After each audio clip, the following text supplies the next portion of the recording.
career like this can be exciting in the beginning. You remember everything you ever did. But there can be a repetition to it that you feel like you know your job a little too well, and you can rely on instincts and skills that just get the job done. But that's not your job. The actor's job is to experience it for the first time, for the last time, and like you never ever be invited to do this work again. That's something I learned from Ian McKellen. And that's not because he told me, but I just watched. Well, he might have told me that. So I got to care about it, and even if it's material that you might not be that excited about, you have to find a way to bring ideas to it, to suggest the work so that it improves. And sometimes the job that you would look away from or not anticipate to do anything that interesting is the one that really hooks you. I speak on behalf of representatives and agents and everybody who see things like they didn't understand Doom Patrol. They didn't really get like, okay, it's another comic book property. There's so many of them made. It's ubiquitous. Let's look for something out. The role means that you're going to be voicing it in a studio and occasionally showing up in bits and pieces of the costume, depending on how the surreal storyline and where it takes. But actually, that's my investiture in it. But I wanted to look deeper. I was like, hang on, there's really something there. I think this has a voice that's unique, and I had to find a way to really recognize that the journey that the character Cliff Steele has to make in Doom Patrol is going from being an extraordinarily selfish individual whose misdeeds land him in a situation where he gets one shot, really, and not even that close to redeem himself. But the only way he can do that is to become a better human being as a robot than he ever was a human being in a human body driving a robot. And when I realized that was the emotional voyage that character takes, along with the emotional journeys that all of the characters in Doom Patrol make, I knew that it's good material, it's sourced, it's strong. So I feel like I want to feel invested in it. And also, as long as it's something that, frankly, people want to watch. And you don't always have that luxury. Let's be honest. The work and how we partake our films or our television or what's now increasingly being called content because of how we consume it is on tablets and screens. And, hey, look, they're in our back pocket. It's convenient. You're on the subway. I get it. And I can't help but think I went all the way to the desert in Jordan just so somebody could see me this big on a screen. But that's the way it is. And so there's so much more content, which is wonderful.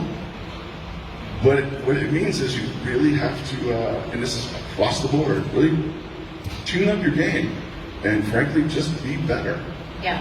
And make choices that hopefully people will want to be, will want to see. Basically just don't suck. Yeah. Well, you mentioned Sir Ian McKellen, and Gods and Monsters is definitely like if you look at your filmography, it's a pivotal project for you. What was it like on the set of that, and were you just a sponge absorbing? Gods and Monsters, wonderful screenplay. I had the opportunity to work with somebody who was an inspiration to me. That's Ian and Lynn Brave, rest her soul.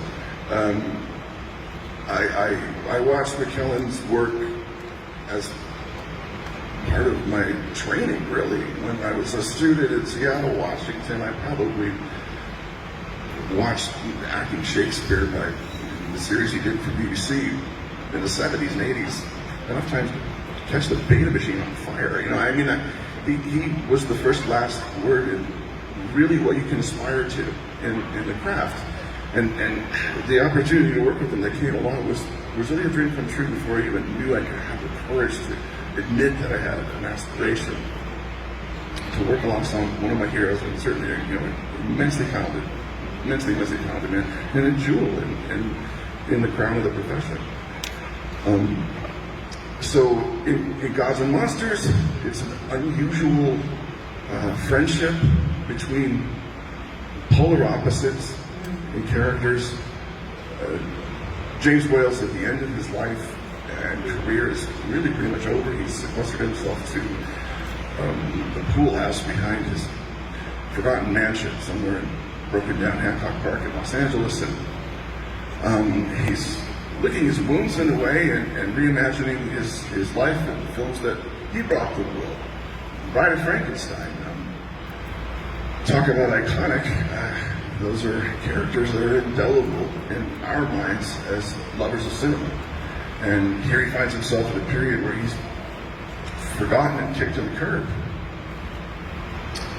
In the world of Gods and Monsters, he is able to make sense of that all with a friendship that he makes in an unusual situation when he imagines the guy who works in his lawn is the dark muse that created the image that we all know as being the creature from Frankenstein. Mary Shelley's indelible, beautiful, forgotten monster. I sound like I'm waxing poetic, and I might be after lunch, and if you snore a bit, that's okay, but I had a wonderful time doing that movie, and it means a great deal to me, so thank you for making mention of it. Yeah, you were incredible, and it's a wonderful movie. Hi, growing up, Encino Man was one of my favorite movies. And I just had a question about when you were filming Link's first experience with a Slurpee. Did you actually get a brain freeze, or was that just really good acting? I'm wearing a hat, aren't I? Still frozen. Brain freeze was never on paper, but come on, you can't go and mainline off a Slurpee machine without something bad happening. But there was the line, "No wheezing the juice," which was read by actor Eric Nari to his friends. And small fun factoid, who knows it? In The Mummy, Nari was also the Egyptologist, the librarian Egyptologist. Anyway, so I worked with him twice. Yay. Thank you for that. Yeah. Thank you. Hi. Hi, how you doing? Hey, Brandon, Richard from San Antonio, local comedian. And my original question was to ask you how you like working with Pauly Shore. I also work with Pauly Shore. I'm sorry. And I found it very strange, very strange. We won't even go into that, okay? But that was Why very not? They won't. Yeah. So my question is, of all the movies you've made, what is your most favorite movie to work on? That's so hard. To work on, To be on, to look, my straight up answer, my friend, is I'm really just glad to have a job. And then, apart from that, make sure that I'm working with others and learning from them. I'm doing my best to let them bring out the best in me, and vice versa. And I just need to be more selective in what I do, and that's the challenge going forward for me, which I'm glad to accept. Thank you. Thank you, and good luck with your career. Thank you. Thanks. Hi. Hello. So I'm going to take it back quite a few years.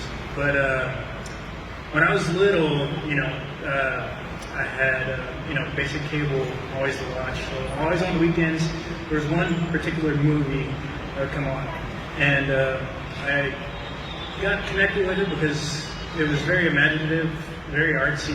I eventually grew up to be a 3D artist. But how was your experience with Monkey Bone?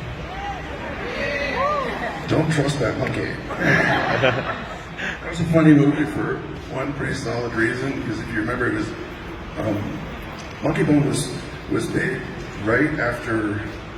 Let me get this right.